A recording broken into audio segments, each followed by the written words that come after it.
Hello and welcome back to my channel. My name is Kayomi and today we're going to talk about how to do Trinidad Carnival on a budget. There's absolutely no sugarcoating it. Trinidad Carnival is expensive and it's probably one of the most expensive carnivals in the Caribbean. I'm not sure, but I feel like it is. It's 2 days. It's seen as the mecca of all carnivals, mother of all carnivals. It's just one of those lifetime experiences that can be very expensive, especially if you're coming from abroad or outside of the Caribbean region. However, there are some ways to minimize costs I'm going to share with you today. Before I start, I was born in Trinidad, but I was actually raised in Barbados, but I've been to Trinidad many times. My family still lives there, and I've been to 2 Trinidad carnivals at this point coming from the US. Let's just dive right in to these tips that I have for you, and hopefully you find something interesting and helpful in this video. Unfortunately, if you're looking for flights right now, it's a bit late. Like, to plan Trinidad Carnival, you might have needed to know this about a couple months ago, but if you could find a flight still, might as well go ahead and go. But my one tip, if you're flying from the US, Canada, England, anywhere outside of the Caribbean region, I would suggest, if the tickets are really expensive, like $2,000, $1,500, I would suggest looking at flying into a neighboring Caribbean island like Grenada or Barbados, and then flying from there to Trinidad on Caribbean Airlines. It's what I'm doing, and I saved about $500 doing it. I got my ticket for $900, which is still so much, but I did use a voucher. But that's your best bet. Though I would consider the fact that you would have to spend at least one night in a hotel room in one of those neighboring islands, so it might still add up to the same cost as the flight, so you might as well just buy the flight. Just try to figure it out that way. Try to do a connecting flight maybe to Panama. It's cheaper that way. Just try to figure out what works for you. Play around on Google Flights and you may find something. It's not gonna be like $400, but it will be less than $1,000. And the next big thing is accommodation. Like I was saying before, if you're looking right now, it gets too late. You know what I'm saying? But with accommodation, it's almost impossible to find good quality accommodation close to everything, which would be Port of Spain. And at this point, like I looked, it's completely outrageous, the prices, or it's just completely booked. Airbnb is still an option. There are some stuff on there, but you might find like a room for $400 a night in not a good area, and it's like, what? It's very high demand. Trinidad is not a tourist destination in the typical sense, so the inventory is low, but the demand is very high, so they're able to hike these prices. It's an insane amount. Honestly, this might be a far-fetched suggestion because it's really hard to come up with ways to save money on accommodations. That's where I would try to spend the most money. But if you have a Trini friend, you can crash by their house, or you can find a room on Airbnb. Look on message boards, people will be posting, but make sure it's safe and secure. This will be where you're spending money on. It's really hard to save on the accommodation part. Okay, so when it comes to Trinidad Carnival, everybody wants to go to fetes. That's what people are going for. There's so many different types of fetes. I would suggest on a budget, 2 options. Just either one option is pick one big party, one all-inclusive star of the show party for $150 US, and go to that one only. I think you only really need one all-inclusive. In Trinidad, if you're going from like Tuesday to Wednesday, I think one all-inclusive, a really good one, is a good option.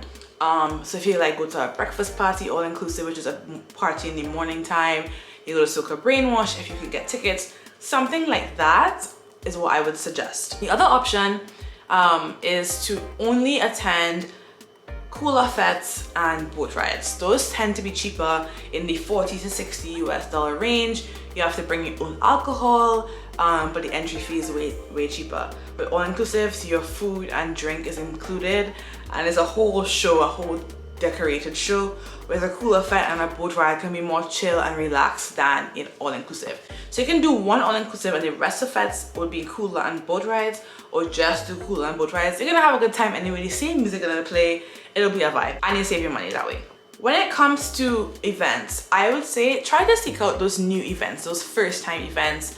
And how you do this is just following different promotion pages, following your favorite DJs, and really try to prioritize going to one of those new events. New events, because they are a new event, their barrier to entry is kind of low. They want you to come to the event, check it out for the first year, so they will have a lower price tag than the big established 20+ years event. Check that out. Other thing is, Carnival is more than feds and jumping up in the road.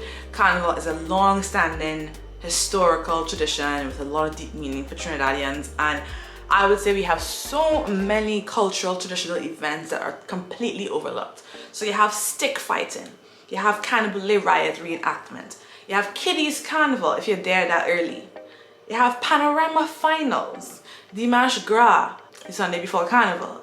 There are so many different traditional events that you can attend that do not cost that much. The entrance fee could be like $30, $20, $10. It's an accessible event and it's traditional, it's rooted in culture, and I think those tend to get overlooked in lieu of the big fetes, but these are still as important to Carnival as the fetes are right now. So definitely check those out. You still have things to do. It's exciting and it's part of the culture, so definitely make sure you go to at least one of these cultural events, whether it's Pan or whether it's Dimanche Gras or whether it's the Cannibal reenactment. These are really grounded, rooted historical traditions that I think deserve some love. So what are you here for? You want to know, is it possible for me to play mass and not pay $1,200 for a bikini and feathers?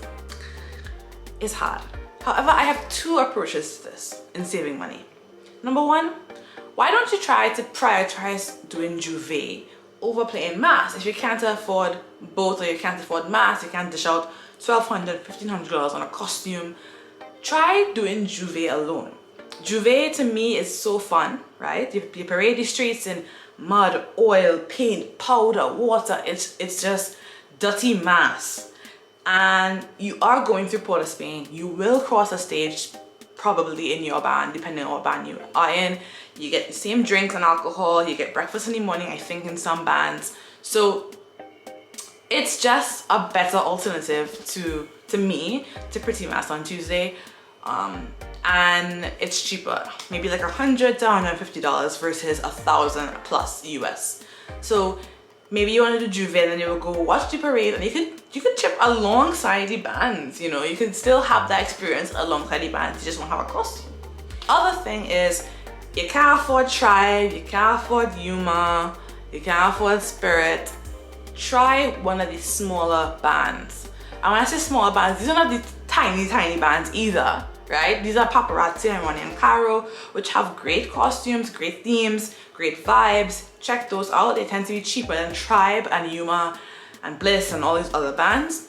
And there are hundreds of bands in Trinidad that you can check out and find what suits your budget if you really want to play mass. But I think some years I would just do Juve and go watch the parades on Monday and Tuesday. That's just me. Outfits. Girls and men, ladies, women and men, y'all want to look good. All you want to look good for Carnival Fest, right? Right. So honestly, I literally bought no new outfits for Carnival because I was like, where's the cash? However, if I knew what I know now, I would have had the outfits. Start shopping now. Labor Day sales coming up. All kind of different back to school sale. Then it have Thanksgiving sale, Black Friday sale, this next one sale. I mean, there are so many sales every month, especially in the US. Prioritize those sales, capitalize on those sales, because you can start building your wardrobe. And honestly, summer have the cuter clothes than the winter, so start building up your wardrobe now. I know Carnival is quite February, but think about now. Start buying your swimsuits now, your beach wear now, your fete wear now. All those things, buy them, start buying and accumulating over the next couple of months, because you have time to spread out your purchases over the next couple of months. I'm not gonna endorse any Afterpay, Klarna, or anything like that. Up to you, but that's an option. Food. In my opinion, food is not the biggest expense, but street food is definitely a must in Trinidad. You have doubles, alu paisihina. You have so many things on the avenue. Street food is affordable. Doubles is like 6 TT, which is less than $1 US. I think it's still 60 TT. Gyros. I mean, so many things on the street that are so affordable. I would prioritize those if you're really on a budget. as opposed to sit down restaurants. So definitely check out the street food in Trinidad. My next one, drink rum. Drink rum. Rum is the cheapest alcohol you can find in Trinidad. So if you want to drink alcohol, you're going out to a bar, you're going out to a fete, you're buying drinks, rum will always be, I mean water will always be the cheapest option, but really and truly rum is the cheapest alcohol, so definitely check that out.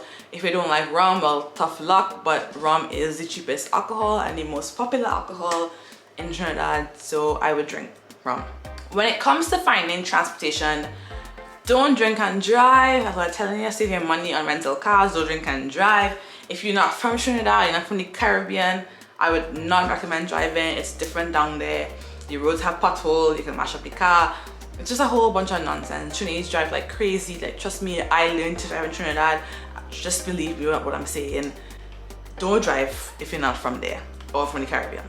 Find a taxi driver, negotiate a rate with them for the different fete you want to go to, and work out something with them. And that's what you should do. Like, there's so many taxi drivers around carnival time. There's also rideshare apps like TT Rideshare and Alrighty. Those tend to have fluctuating prices, however, and it's really hard to get those rideshares once the fete is done. Definitely find a driver in Trinidad. Camera died, but I'm back. So anyway, those are all my tips. But my last and final tip is do not go broke for Trinidad Carnival. People will tell you, nah, money will come back, money will come back. Carnival, except for 2020 and 2021 and 2022, Carnival don't go nowhere. It's always gonna be here, barring a global pandemic. But seriously, save your money in advance, plan in advance. If you can't do it this last minute, do not try. You always have next year to go, well, the following year to go. And yes, it's a great experience. I prioritize it in my life. But just don't spend out your whole wallet and drain out your bank account. So Trinidad Carnival. There are other carnivals you can do for way cheaper, by the way. Even though I love my country, you can start off small and build up to the Mecca. You know what I mean? Anyway, I hope this video was helpful. Definitely I will leave some links below for some of the stuff I mentioned, like to the calendar and that kind of thing, the different bands. And yeah, if you like this content, let me know.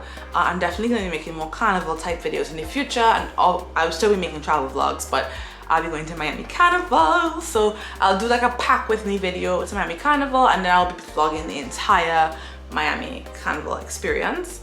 And then obviously in the future I'll be vlogging Trinidad Carnival as well. Thanks for watching this video. You can like and subscribe. You can follow me on Instagram and TikTok, where I make daily content about various things, especially as it relates to Caribbean culture. So yeah, thank you so much. Bye.